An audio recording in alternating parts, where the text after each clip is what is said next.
I always say it's okay, sorry, no, sorry. Forget about what happened. There's no doubt about that. Yeah, you do things. Then I try to do everything possible to bring her back from that mood to get us back to fellowship again. Those are the things. That's the most important. Yes. Most important thing, getting you back to fellowship. Not it's like front face, the other one is front face. No, I can accommodate it more than let's maintain the vision. Yeah.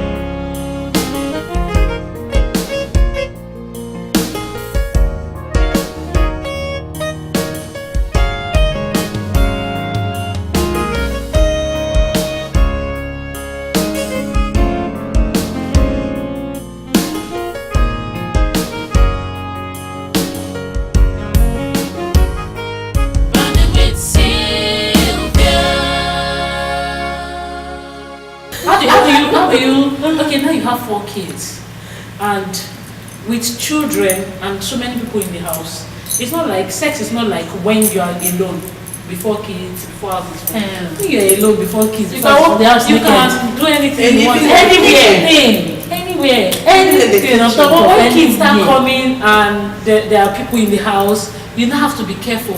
How do you know? Because sometimes when you are too careful like that, you don't even forget that this person is your husband. You now becomes your wife. Now becomes work. You now be focused on something else. How do you, with people at home and all that, how do you stack up and make your sex life sweet continuously, for the past? It's a normal thing, because if there is any loving, I got straight to my husband. I don't have anybody to kiss. Straight to him, and I will kiss him. Whatever I want to do, I don't care if people are there.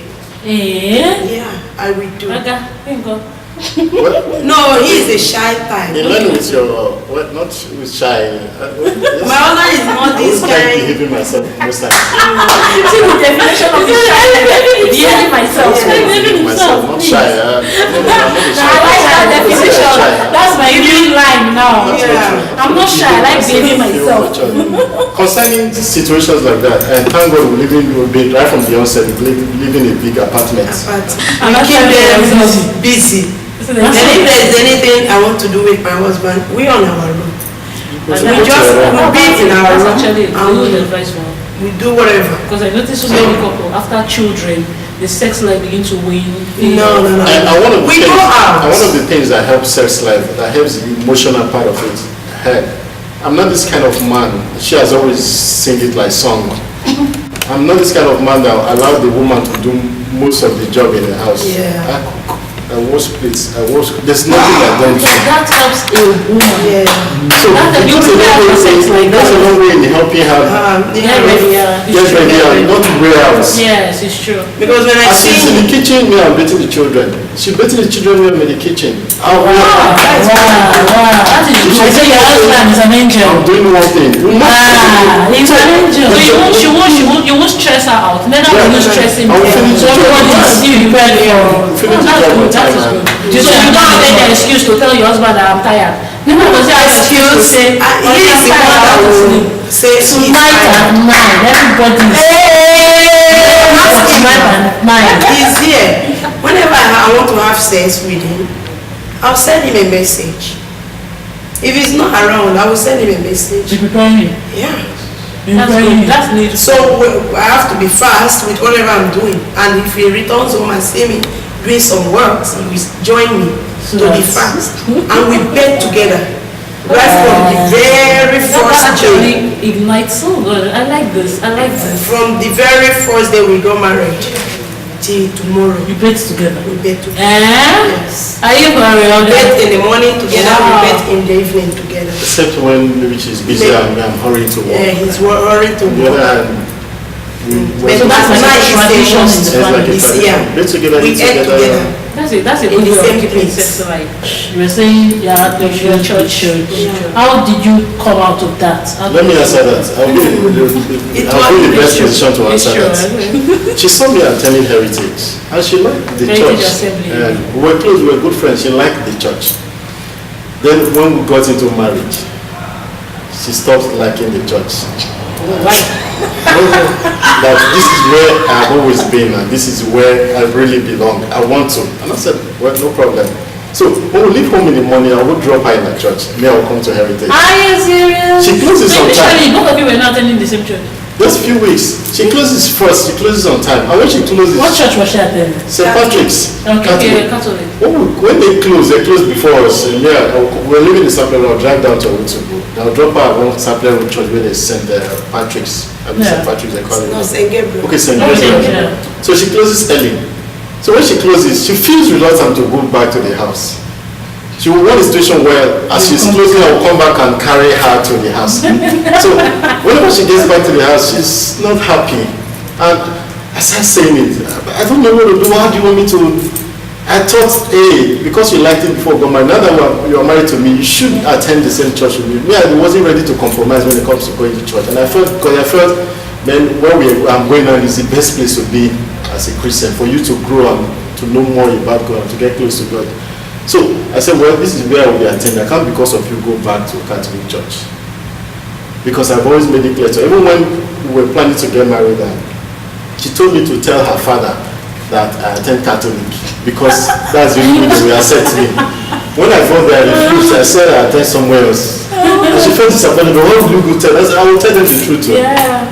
And so that was the issue. She will come feel moody and she will not be happy, and then that became a situation where issues now started rising from having that as a platform. And me, I wasn't happy about it, but I was ready to be patient with her until I think those things were centered. That thing was the center of most of our quarrel most of the time at that early stage of marriage. Okay. And after a time, I prayed about it, and God helped me. It was a couples. I prayed about it. God helped me. And there was one of these couples conference that we attended in this limit here. Okay. And the place was not too far from my house. So on that day, I just told her, let's attend couples conference. It's not too far, it's very close to our house. So we don't need to go to He was the church. begging me. She now said, okay, reluctantly. She followed me. That was just it. Wow. When she saw the way couples relate, what people are just about, how husbands and wives relate, and everything that was talked about was centered around joy, happiness, how to find joy, harmony. It's not really about church. Why can't she now started on learning those things that she learned or hold head on to in the Catholic Church, and I started following me. So you didn't use your authority. No, I didn't. So there is nothing following you that. I didn't. Because But I mean, if I had used that power, it will not work. It will not At work. times he followed me to I just church. said, let God have his way. Because I know I'm in the right course. I'm attending a good church. in other words, your marriage is centered around God. Yeah. Because if it's not around God, if God is not the center of your marriage, this joy you're feeling and you're trying to even remember the times you both quarreled, you would have felt it. It shows that God is at the center of your marriage and He's the only one that is keeping your marriage even till now. Even till now. And your husband was prepared for marriage. He was really prepared. Because if he wasn't prepared, Let me quickly say it. Let me tell you one thing that made me that when I got married, just like you said, I was prepared for it. It was done on me that this is for better, for worse. as a man, what made you prepared? It's just God, what God was says concerning marriage. Because you were really prepared for it. I don't want to see, I never saw it as, I can't imagine myself getting to married and from few 2-3 years later, I see myself as a devil. See, I knew that I needed to do everything possible to find that joy in that marriage, not to back out or to be this kind of man that will quarrel with the wife every now and then. There was one situation that happened within that space of a few months that we were having our issues, and on this particular day, I don't know, I made a move. It was a wrong move to her. She started, The woman can talk 20 things at a time, but she says so many things. She says so many abusive things. And those were the kind of things that some men will hear, and the next thing that will happen is slap, blow. Those were the kind of things that she was saying to me. And I was just there, I was listening. What would I do to this man? I got angry. The other minds were telling me, definitely it's the devil. Just push out of the house. I was imagining, can I just end it? Let me just end this marriage right here, the way it is right now. Let me forget about it. I can go somewhere else, some years later I can get married to another woman. I can't. But right there, God was just speaking to me. And I needed to God's word, and I kept quiet. She said everything. You know, when a woman says certain abusive things to you, she wants you to come back and fight back. So that you will fight back. You understand? But I remember, after she said all those things that I left, I didn't want to stand hearing all the... I don't want to stop now. I don't want to be those kind of people that will enter into marriage and a few months later, or a few years later, they're out of it or not finding... I like joy and peace and happiness. And I did everything possible to get it. And those were the sacrifices I had to make. It was a deliberate sacrifice. Yeah, I had to mind that if you show love, you will reap love. Reaping and sowing for me wasn't money, it was in things like this. Wow. If you want joy and peace in your home, sow it. No matter what you are getting, but sow that you want. And that was what I did. I know there are several issues in our marriage also that she has taught me certain things like that also.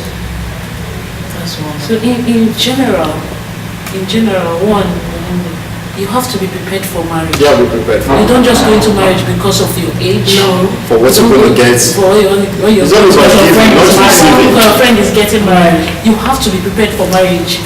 And once you get into marriage, it's for better, for worse. It's not, sometimes I listen to some marriage vow, wedding vows, and I hear for better, for better. And I'm like, no, it's for better, for richer, for worse, for richer, for poorer. Because whether you like it or not, sickness, challenge, the bad times will come. Whether you talk about it. So it's for better, marriage is for better, for worse. And it's only God that keeps a home going. So if at the end of the day, the husband and the wife, their marriage is not based on God's word, and the understanding that marriage is made by God, just like how Christ is to the church, same thing in the marriage. So if we don't have that understanding, we'll keep having issues and serious issues in our home. That's when we can say, I want to back out because we feel it's about me. It's about me. I want to back out of this marriage. So it's actually God that keeps a home. It's actually God that gives the joy in the marriage. And it's our obedience to God's word that gives us that joy in marriage. Because sometimes we all know God's word. We know what God's word says concerning marriage. Sometimes we can be very disobedient. Very, very disobedient. And that will cause serious conflict. It's a good time. We enjoy this time with you. Okay. This is our pillow bonding with Sylvia. We want you to enjoy your marriage. Don't endure it. Enjoy it in full. So this is a pillow, one pillow for both of you. I hope one person said, can divide it into one person here. The other person said, lovely. No, one person would lie, like the person to our person will not lie on top of it. Thank you, sir. That's the best. So this is for your bed. It's not for sitting room. That's for your bed. One of your pillows. Please enjoy your marriage. Thank you very much for the invitation. God bless you, Mr. and Mrs. Ogogo. May God increase your home and give you wisdom to remain married. Thank you very much. Thank you so much.